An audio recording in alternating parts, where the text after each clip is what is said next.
আজ দেশের সর্বোচ্চ তাপমাত্রা চুয়াডাঙ্গায় ৪২.৬ ডিগ্রি সেলসিয়াস। আবহাওয়া পরিস্থিতি নিয়ে এই মুহূর্তে জানাতে চুয়াডাঙ্গা থেকে যোগ দিচ্ছেন আমাদের সহকর্মী মানিক আকবর। মানিক, চুয়াডাঙ্গায় আজকে সর্বোচ্চ তাপমাত্রা রেকর্ড করা হয়েছে। এই মুহূর্তে জনজীবনের এর প্রভাব কেমন দেখছেন? হাসপাতালগুলোতে কি অবস্থা এবং ফসলি জমির কি অবস্থা? কৃষকরা কি বলছেন? আমি মাঠে গিয়ে কথা বলেছিলাম কৃষকদের সাথে। কয়েকজন কৃষককে আমি দেখেছি খুব সকালে তারা এসে ধান কাটার কাজ শুরু করেছেন।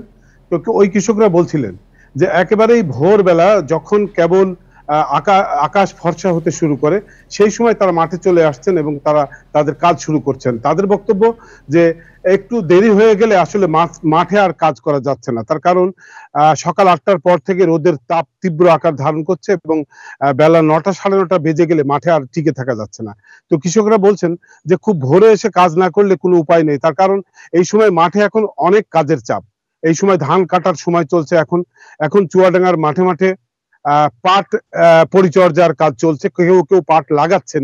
তো এই অবস্থার কারণে কৃষকরা আছেন ব্যস্ত, খুবই ব্যস্ত সময় কৃষকদের পার করতে হচ্ছে। কিন্তু বিরূপ আবহাওয়ার কারণে, তীব্র তাপদাহের কারণে কৃষকদেরকে বিড়ম্বনায় পড়তে হচ্ছে। তারা খুব সকালে এসে তাদের কাজটি সেরে বাড়ি চলে যেতে চাচ্ছেন। তো একটু বেলা হলে কৃষকরা যেমন মাঠে থাকতে পারছেন না, একইভাবে ছিন্নমূল শ্রেণীর মানুষরাও তারাও মাঠে তারা বাইরে এসে কাজ করতে পারছেন না। যারা রিক্সা চালান, ভ্যান চালান, তারা বাইরে আসছেন ঠিকই কাজের আশায়, কিন্তু তারা বেশিক্ষণ এই রোদ গরমে কাজ করতে পারছেন না। তারা বলছেন যে চুয়াডাঙ্গাতে যে আবহাওয়া, যে তীব্র রোদ সকাল থেকে, তাতে আসলে এই রোদের ভিতরে গাড়ি চালানো, রিক্সা চালানো খুব কষ্টকর। এই সময়টা এমনিতেই কষ্টকর, তার উপরে আবার পর্যাপ্ত যাত্রীও পাওয়া যায় না। তার কারণ যাত্রীরা যে যানবাহনে উপরে রোদ লাগবে না, সূর্যের আলো গায়ে লাগবে না, এমন যানবাহন খোঁজেন তারা ইজি বাইকে চলে যান, কিংবা বাসে উঠে চলে যান।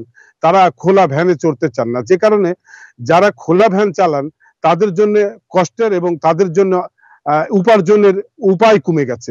তারা বলছেন পর্যাপ্ত আয় তারা করতে পারছেন না, যে কারণে তাদেরকে বিড়ম্বনায় পড়তে হচ্ছে।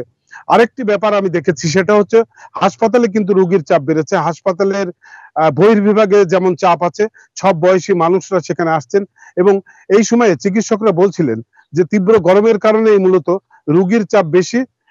সেটা হচ্ছে সব বিভাগে রোগীর চাপ বেশি। আর সবচেয়ে বেশি রোগী হচ্ছে ডায়রিয়া এবং নিউমোনিয়ায়। শিশুরা বেশি নিউমোনিয়া আক্রান্ত হচ্ছে এবং নিউমোনিয়ার ওয়ার্ডগুলোতে, শিশুদের ওয়ার্ডগুলোতে এখানে রোগীর যে ধারণ ক্ষমতা তার দ্বিগুণের বেশি রোগী আছে। আর ডায়রিয়া ওয়ার্ডে রোগীর চাপ বেড়েছে। ডায়রিয়া ওয়ার্ডের 4টি কক্ষ, এই কক্ষগুলো পরিপূর্ণ হয়ে গেছে। এই পরিপূর্ণ হওয়ার পরেও বাইরের বারান্দায় কিছু রোগীকে রেখে চিকিৎসা দিতে হচ্ছে। তো সব মিলিয়ে সব শ্রেণী পেশার মানুষ আছেন তীব্র কষ্টে। চিকিৎসা নিতে আসা মানুষ বিড়ম্বনায় পড়ছেন। আর চিকিৎসকরা বলছেন এখনকার সময়টা খুব সতর্কতার সাথে পার করতে হবে মানুষকে। এই সময় সাবধানে থাকতে হবে। কোনো কারণে বাইরের পচাবাসি খাবার খাওয়া যাবে না।